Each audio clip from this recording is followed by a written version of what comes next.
Have you ever really stopped to think about just how connected our world is? Well, today, we're going to do just that.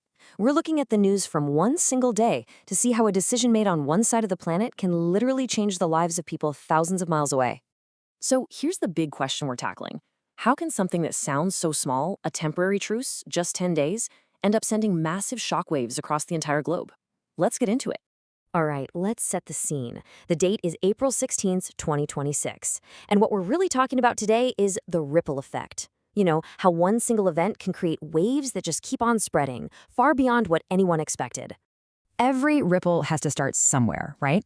For our story, the epicenter, the point where the stone hits the water, is this incredibly tense situation that's unfolding in the Middle East. So on this one day, you've got this wild contrast. On one side, there's a little glimmer of hope. A 10-day breathing room ceasefire between Israel and Lebanon after 6 straight weeks of fighting.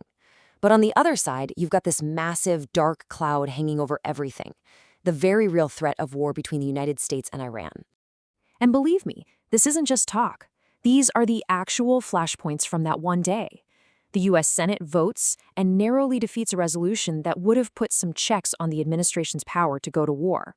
The Secretary of Defense is out there openly threatening to hit Iran's power grid, and Iran fires back, warning that the U.S. naval blockade in the Strait of Hormuz could be the thing that shatters the whole fragile peace. The tension is just off the charts. So here's the thing you have to understand.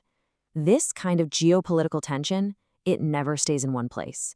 The very first ripple, the one that travels the fastest and the furthest, is always economic. Let's follow that shockwave. $100. On April 16th, that's the average price for a single barrel of oil. And that's not just a number. It's a huge psychological line in the sand, a sign that the entire global system is under some serious stress, all because of this conflict. And while the whole world is feeling that squeeze, get this. A report drops on the same day showing that the top oil and gas companies, they're making $30 million an hour. These are what they call windfall profits, basically unexpected giant paydays that happen when something like a conflict suddenly makes prices go through the roof.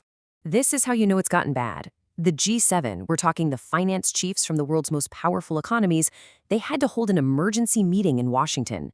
And that statement they put out, that's not just polite diplomat speak. That's a 5-alarm fire bell telling you the risk of a major global economic crisis is very, very real. But these huge economic numbers, they don't just stay in the financial news. They have a nasty way of showing up in our everyday lives. They become the cost on your plate and the cost at the airport gate. On this day, Jose Andres, the founder of World Central Kitchen, he lays it out, and the logic is just terrifyingly simple. The conflict messes up fuel supplies. That makes the cost of shipping and transportation skyrocket. And the direct result of that? The entire global food supply chain is suddenly at risk, which could lead to a world famine lasting for years. And it's not just food either. That same problem with energy supplies is slamming the travel industry.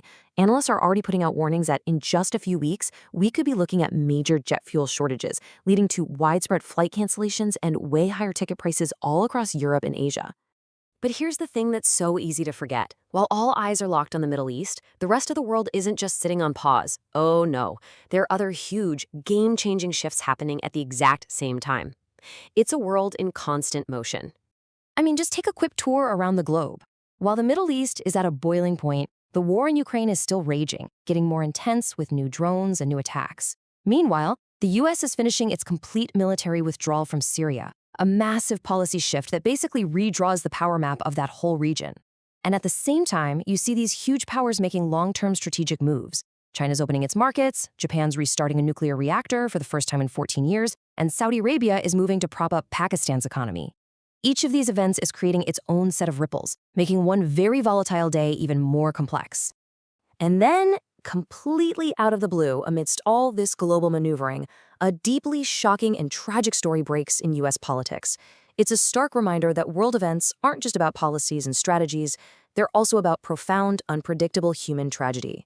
The news that Virginia's Lieutenant Governor Justin Fairfax and his wife died in a murder-suicide sent its own shockwaves through the American political world, a totally separate event, yet one that added to the day's overwhelming sense of instability. So after taking in all these different stories, from geopolitical threats to economic warnings to personal tragedies, all in a single 24-hour window, the real question is, what happens next? Where does all this lead? If there's one big takeaway from all of this, it's that everything is connected. You can draw a straight line from a shaky truce in one corner of the world to the price of oil, all the way to the cost of food on your table. Absolutely nothing happens in a vacuum. And really, that leaves us with one last very tough question to think about. In a world that is this complex, this interconnected, where one single event can set off a global chain reaction, is lasting stability even possible anymore? Some to chew on.